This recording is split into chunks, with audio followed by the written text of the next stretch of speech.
আসসালামু আলাইকুম রহমতুল্লাহি ওবরকাতুহু। সম্মানিত দর্শক, বাংলাদেশের গুপ্তদল কে বা কারা, এটি এখন ওপেন সিক্রেট। মোটামুটি আপনি আমি সবাই জানি।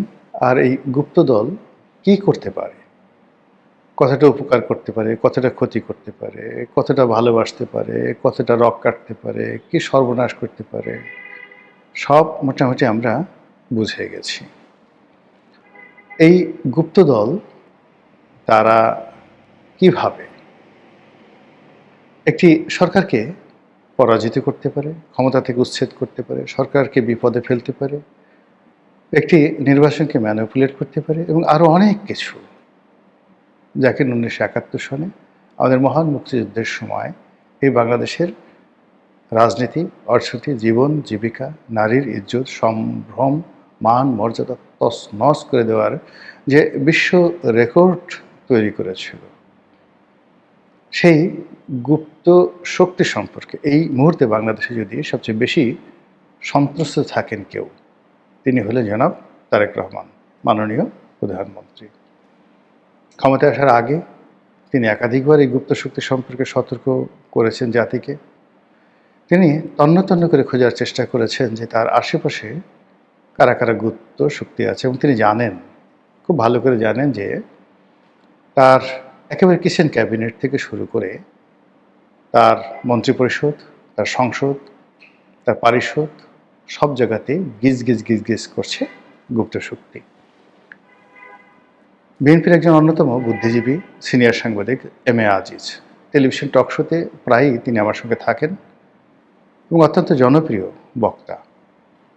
তিনি বেশ স্পষ্ট করে বলেছেন যে তার সন্দেহ এবং তার ভয়, তার আতঙ্ক, যে বিএনপির মধ্যে কম করে হলেও 20% গুপ্ত শিবির আছে। আল্লাহ ভালো জানেন। এখন রাজনীতিতে যা কিছু আছে, মানে যা কিছু হচ্ছে, যা কিছু হবে, সব কিছুই আগামীতে গুপ্ত শক্তি দ্বারা নিয়ন্ত্রিত হবে, এতে কোনো সন্দেহ নেই। গত 17 মাসে গুপ্ত শক্তি তাদের কর্মকাণ্ডে যে সফলতা লাভ করেছে, তারপর রাষ্ট্র পরিচালনায় তারা যে অভিজ্ঞতা অর্জন করেছে, একটি সফল বিপ্লবের তারা নেতৃত্ব দিয়েছে, গণ অভ্যুত্থানের নেতৃত্ব দিয়েছে, এবং সেই গণ অভ্যুত্থানের মিঠাই মন্ডা যা কিছু আছে সব তারা চেটে পুটে খেয়েছে। এখন তারা স্ফীত, এখন তাদের কোনো সংকট নেই। অর্থ, বৃত্ত, ক্ষমতা সব জায়গাতে তারা টল টল টল টল করছে।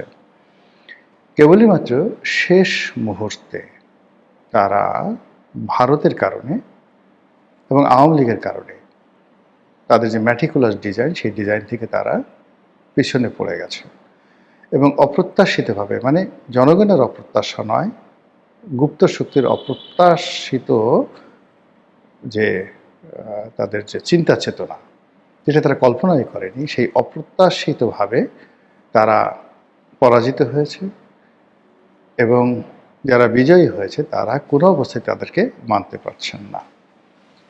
ফলে রাজনীতি খুব অল্প সময়ের মধ্যে জটিল এবং কুটিল হয়ে পড়েছে। এই রাজনীতি এখানে স্থির থাকবে না, এটা বলতে গেলে আমরা নিশ্চিত। আমাদের দেশে চিরাচরিত অবস্থা হলো যে এবার বর্ষাকাল যাক, শীতের সময় আসুক, দেখিয়ে দেব আন্দোলন কাকে বলে, কিংবা এই রমজানের মাসটা যাক, ঈদের পর থেকে আমরা আন্দোলন শুরু করব। বাংলাদেশে এই মুহূর্তে এমনি ত্রাহি ত্রাহি অবস্থা চলছে। এবারের যে ঈদ, এবারে যে রমজান, এটা নানা কারণে আমাদের এই ঈদ এবং রমজানটি শ্রেষ্ঠতর হতে পারত। দীর্ঘ 15 বছরের যে একনায়কতন্ত্র, তারপর 17 মাসের আরও বাজে প্রকৃতির কর্তৃত্ববাদের শাসন, শেখ হাসিনার জামানাতে যে শাসন ছিল, শোষণ ছিল, তার সঙ্গে সঙ্গে গণতন্ত্র ছিল, উন্নয়ন ছিল, মানুষের কর্ম ছিল, সৃজনশীলতা ছিল, কবি ছিল, সাহিত্যিক ছিল, গল্প ছিল, কবিতা ছিল, সাংবাদিকতা ছিল, টক শো ছিল, রাজনীতির প্রতিপক্ষের হম্বিতম্বি ছিল, মামলা ছিল, মোকদ্দমা ছিল, পুরো সমাজ বৈচিত্র্যময় একটি সমাজ মানুষের বসবাসের উপযোগী ছিল। কিন্তু ডক্টর মোহাম্মদ ইউনূসের জমানা 17 মাস আমাদের সব কিছু তছনছ করে দিয়েছে। চারিদিকে শুধু মব আর মব, চারিদিকে শুধু মিথ্যা কথা আর মিথ্যা কথা, চারিদিকে শুধু গালগপ্প গালগপ্প, এটা হচ্ছে ওটা হচ্ছে, এই পৃথিবী থেকে সব মানুষ বাংলাদেশে চলে আসবে, আজ আমেরিকা হয়ে যাবে, পোর্ট দিয়ে দেব, দেশ দিয়ে দেব, সেন্ট মার্টিন দিয়ে দেব, ইত্যাদি ইত্যাদি নানা রকম কথাবার্তা। তার সঙ্গে সঙ্গে আজ রোহিঙ্গারা চলে যাবে, কাল রোহিঙ্গারা চলে যাবে, রোহিঙ্গারা গিয়ে ঈদ করবে আগামী বছর সেই তাদের নিজ দেশে। সকল খাজুরি আলাপ শুনতে শুনতে আমাদের কান যখন ঝালাপালা হচ্ছিল, আমাদের শিল্প কলকারখানা যখন বন্ধ হয়ে যাচ্ছিল, আমাদের বেকার সমস্যা যখন তুঙ্গে, আমরা রাষ্ট্র হিসেবে যখন প্রায় দেউলিয়ার পর্যায়ে চলে যাচ্ছিলাম, ঠিক সেই সময়টিতে একটি গণতান্ত্রিক নির্বাচন হলো এবং সেই নির্বাচনে বাংলাদেশের বৃহত্তম এবং জনপ্রিয়তম দল বিএনপি ক্ষমতায় এলো। তারেক রহমান সাহেব প্রত্যাশিতভাবে প্রধানমন্ত্রী হলেন। এর চেয়ে আনন্দের কি হতে পারে? কিন্তু আমরা স্বস্তি পাচ্ছি না, অনেকগুলো কারণ। প্রথম কারণ হলো যে এই মুহূর্তে দুটো নতুন যুদ্ধ, আফগানিস্তান এবং পাকিস্তানের যুদ্ধ, এবং আমাদের বাংলাদেশের রাজনীতিতে গত 17 মাসে পাকিস্তান এবং আফগানিস্তানের যে প্রভুত্ব, তাদের যে আধিপত্য, তাদের যে রাজনৈতিক মতাদর্শ যেভাবে আমাদের সমাজে বিস্তার লাভ করছে, এখানে যেটাকে বলা হয় কনফ্রন্ট্রেশন, এটি ইসলামিক কনফ্রন্ট্রেশন, এটি আমাদের জন্য রীতিমতো গোদের উপর বিস্ফোরা হয়ে দাঁড়িয়েছে। আমাদের দেশে এক ধরনের বা এক শ্রেণীর ইসলামপন্থী রয়েছেন যারা সদল বলে আফগানিস্তানে গিয়েছেন, আফগানিস্তানের যারা হর্তাকর্তা ব্যক্তি, তালেবানদের হর্তাকর্তা ব্যক্তি, তারা বাংলাদেশে এসেছেন এবং এই দেশটিকে একটি তালেবানি এমিরেট বা তালেবানি রাষ্ট্র করার জন্য অনেক মানুষ চেষ্টা করেছেন। অন্যপক্ষ এই রাষ্ট্রকে একটি পাকিস্তানের মতো করে, একটা পাকিস্তানকে রোল মডেল বানিয়ে এই রাষ্ট্রকে পাকিস্তানের আদলে গড়ে তোলার জন্য গত 17 মাসে চেষ্টা করেছে।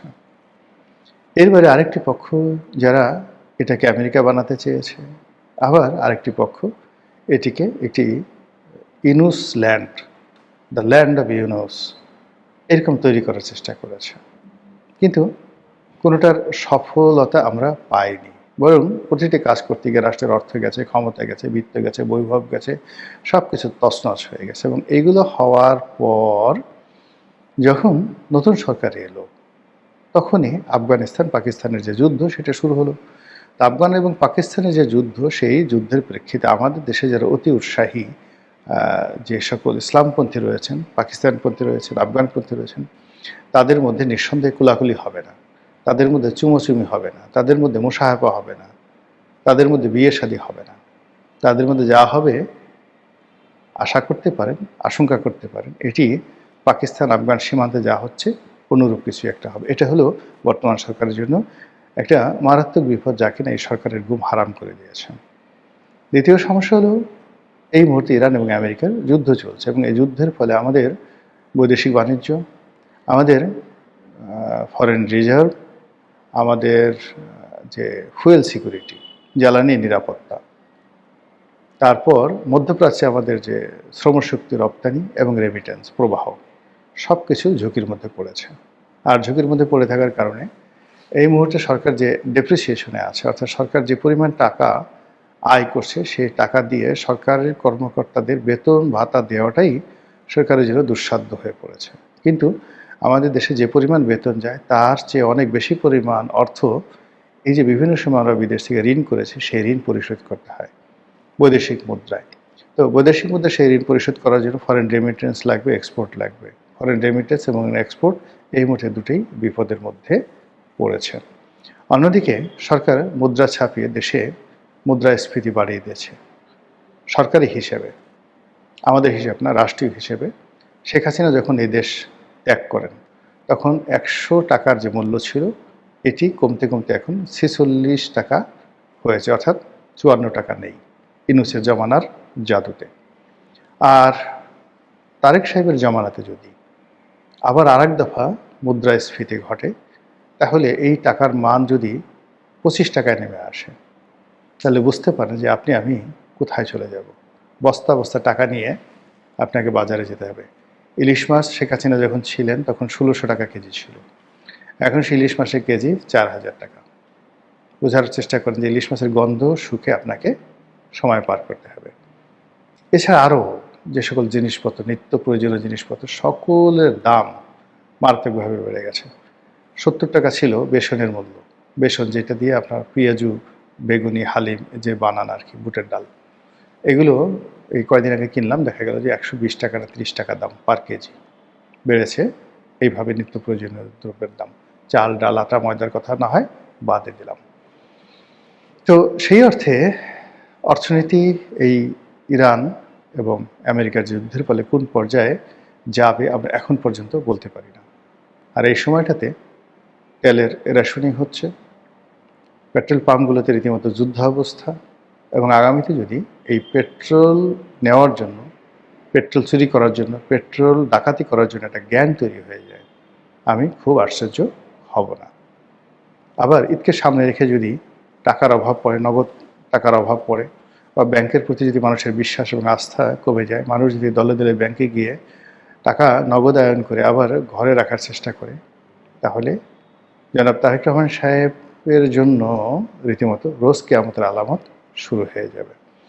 এবং সেই আলামতকে কাজে লাগিয়ে গুপ্ত শক্তি আরেকটি গণ অভ্যুত্থান ঘটিয়ে ক্ষমতা দখল করার চেষ্টা করতে পারে, এবং সেই কাজে তারা করবে না এটা বুকে হাত দিয়ে বলা যাচ্ছে। ইতিমধ্যে তারা অর্গানাইজ হচ্ছে, এবং তাদের যে সকল ইতিপূর্বে প্রক্সি সংগঠন ছিল, 20 থেকে 30টি প্রক্সি সংগঠন ছিল, সেই প্রক্সি সংগঠনগুলো এই বিগত দিনে অনেকগুলো নির্বিষ হয়ে গেছে, অনেকগুলো তাদের মূল সংগঠনের সাথে একীভূত হয়ে গেছে, এবং অনেকে প্রথম সারিতে এসে রীতিমতো দুর্নীতিতে আকণ্ঠ নিমজ্জিত হয়ে তারা অনেক কিছু তারা শেষ করে ফেলেছেন।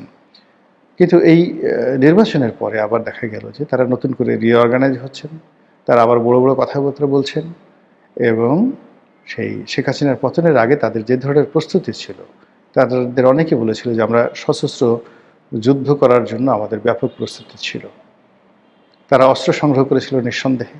যদি সশস্ত্র যুদ্ধ, তো আর গুলতি হাতে তারা যুদ্ধ করবে না আর্মির সঙ্গে, কিংবা তারা ওই তীর নিয়ে, ছিটকানি নিয়ে, কিংবা ওই ঘরে যে চাকু আছে চাকু নিয়ে, বডি নিয়ে, দা নিয়ে, খুন্তা নিয়ে, কুড়াল নিয়ে, বাঁশ নিয়ে আমাদের এই যে সেনাবাহিনী, পুলিশ বাহিনীর সাথে তারা সেই সশস্ত্র যুদ্ধ করতে চায়নি। তারা সশস্ত্র যুদ্ধ করতে চেয়েছে সে সকল অস্ত্র নিয়ে, যে সকল অস্ত্রকে বলা হয় স্নাইপার রাইফেল, 7.62 বোরের স্নাইপার রাইফেল, AK-47 থেকে শুরু করে পৃথিবীর যে সকল দামি যে ব্র্যান্ডগুলো রয়েছে, সেই ব্র্যান্ডগুলোর অস্ত্র দিয়ে তারা যুদ্ধ করবে, এরকমই আকার ইঙ্গিত কিন্তু আমাদের যারা সামরিক বিশেষজ্ঞ তারা বিভিন্ন সময় আশঙ্কা ব্যক্ত করেছেন। অন্যদিকে শেখ হাসিনার পতনের সময়টিতে বহু থানা লুট হয়েছে, সেনাবাহিনীর বহু অস্ত্র লুট হয়েছে, SSFের বহু অস্ত্র লুট হয়েছে, যার কিয়দাংশ এখন পর্যন্ত উদ্ধার করা সম্ভব হয়নি। এই অস্ত্রগুলো যদি শানিত হয়, এগুলো ধারালো করা হয়, শান দেওয়া হয়, এবং এই যে দেশের যে সমস্যাগুলোর কথা বললাম, অর্থনৈতিক সমস্যা, পেট্রোলের সমস্যা, রাজনৈতিক সমস্যা, তার সঙ্গে সঙ্গে যে বিএনপি যে নতুন সরকার গঠন করল, তাদের অনভিজ্ঞতা এবং বৈশ্বিক অবস্থার কারণে যে নিত্য পণ্যের যে দাম, এটা বৃদ্ধি, মুদ্রার মান কমে যাওয়া, এবং সমাজে বিশৃঙ্খলা, অস্থিরতা বৃদ্ধি পাওয়া, চাঁদাবাজি বৃদ্ধি পাওয়া, অন্যায় বিচার বৃদ্ধি পাওয়া, এই জিনিসগুলো যখন চলতে থাকবে উইদিন 2 সপ্তাহ, ঈদের আগের 1 সপ্তাহ, ঈদের পরের 1 সপ্তাহ, এই 2 সপ্তাহের মধ্যেই দেখা গেল যে অনেক কিছু নিয়ন্ত্রণের বাইরে চলে যেতে পারে। আর এই নিয়ন্ত্রণের বাইরে যাওয়ার জন্য গুপ্ত শক্তি তাদের যে সকল পলিসি রয়েছে, তারা জানে কি করে মেট্রো রেলে আগুন দেওয়া হয়, তারা জানে যে কি করে সরকারি সম্পত্তি, বাংলাদেশ টেলিভিশন থেকে শুরু করে সব কিছু আগুন দেওয়া হয়, তারা জানে খুব ভালো করে যে কি করে সেই পুলিশদেরকে মেরে টানিয়ে রাখা হয়। যে কাজটি পুলিশের সাথে করা হয়েছে, সেই কাজটি যদি আনসারের সাথে করা হয়, সেই একই কাজ যদি সেনাবাহিনীর সঙ্গে করা হয়, তারা মাঠে আছে, সেই একই কাজ যদি বিজিবির সঙ্গে করা হয়, কীরকম একটা অবস্থা তৈরি হবে। সেই একই কাজ যদি এই যে যারা নতুন এমপি নির্বাচিত হয়েছেন, সংসদ সদস্য নির্বাচিত হয়েছেন, তাদের সাথে করা হয়, এবং সেই কাজ যদি বিশেষ করে যে সমস্ত লোক শেষ মুহূর্তে গুপ্ত শক্তির সাথে বেইমানি করে, মুনাফিকি করে, তারপরে শেষে ক্ষমতার লোভে, মন্ত্রী হল লোভে যারা তাদেরকে ত্যাগ করে বিএনপির সাথে যুক্ত হয়েছেন, তাদের সঙ্গে যদি সেই কাজ করা হয়, তাদেরকে একটু কোথাও টানিয়ে রাখা হয়, সকালবেলা মানুষজন দেখলো যে অমুক লোক ঝুলে আছে।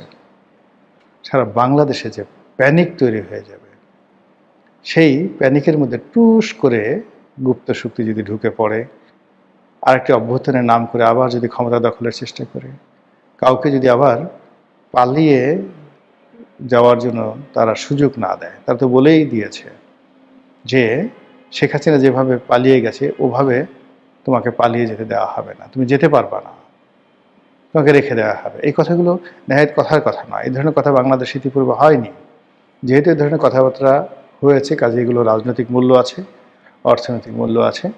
তো কাজেই যারা ক্ষমতা আছেন সাধু সাবধান, একটি সম্ভাব্য গণ অভ্যুত্থান, একটি গুপ্ত শক্তির নানা রকম গোপন তৎপরতা এবং রাজনীতি, অর্থনীতি, দেশের জন্য যে সকল যাকে বলা হয় মরণ ফাঁদ যারা তৈরি করেছে দেশি বিদেশি চক্রের সাথে চক্রান্ত করে, তার থেকে বর্তমান সরকারকে আল্লাহ হেফাজত করুন, দেশবাসীকে হেফাজত করুন, এই দোয়া করছি। আসসালামু আলাইকুম ওয়া রাহমাতুল্লাহি ওয়া বারাকাতুহু।